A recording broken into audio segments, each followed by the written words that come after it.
My name is Gary Galiher, and it's my honor and privilege to share some history of Ronald L. Motley.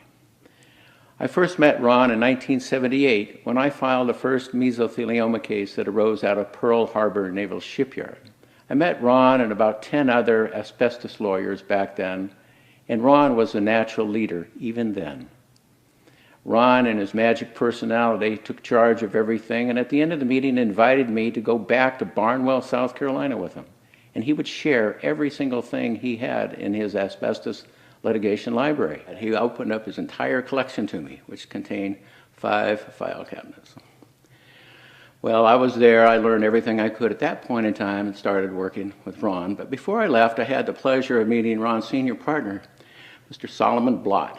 And Mr. Blott, who had been in the House of Representatives for 53 years and was a legend in his own time, shared with me how he was afraid that Ron might actually bankrupt the firm with all of those out-of-state long-distance calls. Well, needless to say, Ron surmounted that and many other struggles. Along the way, Ron became an extremely formidable litigator.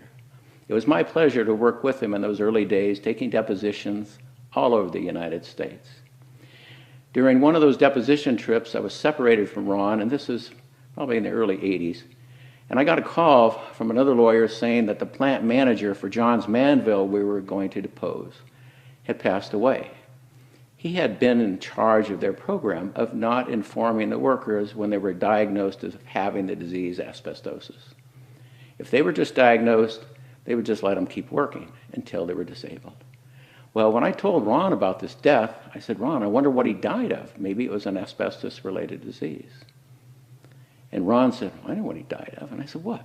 Ron said, his conscience exploded. That was typical of Ron's quick wit and extraordinary sense of humor that he applied from start to finish to the asbestos litigation. His skills that he developed led to success, and after decades brought the giant asbestos industry to its knees for what it did to American workers. To this day, consumers are still breathing asbestos from those products that were put in place. And Ron Motley has helped workers and their families achieve fair compensation for 3 decades. He took those skills and translated those to an industry that had been unassailable, was beyond any attack beforehand. That was the tobacco industry. Again, his partners thought Ron was going to bankrupt the firm, taking on a fight that was tilting at windmills and couldn't be won. But he got his way, and with his legal strategy, incredible intellect, and dogged determination, was the legal power and the legal leader behind the scenes that brought the tobacco industry to the bargaining table. That achieved the finest hour for trial lawyers in the United States, and Ron Motley was the legal mind behind it. Ron Motley's strategy changed the way we perceive cigarette smoking in the United States.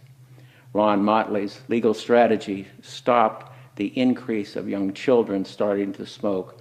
That's the biggest public health benefit we've seen from a consumer product change in the history of this country.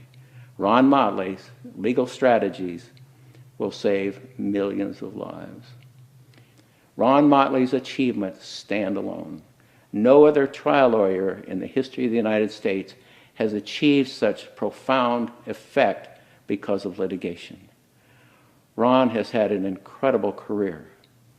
I have been very fortunate to work with Ron professionally and consider him my best friend for over 3 decades. Thank you, Ron, for all that you have done for workers across the country, their families, consumers, and as a representative of the trial bar. You are truly, truly outstanding, and I can think of no one else in this country that's more deserving from the Lifetime Achievement Award than you, Ron. Congratulations.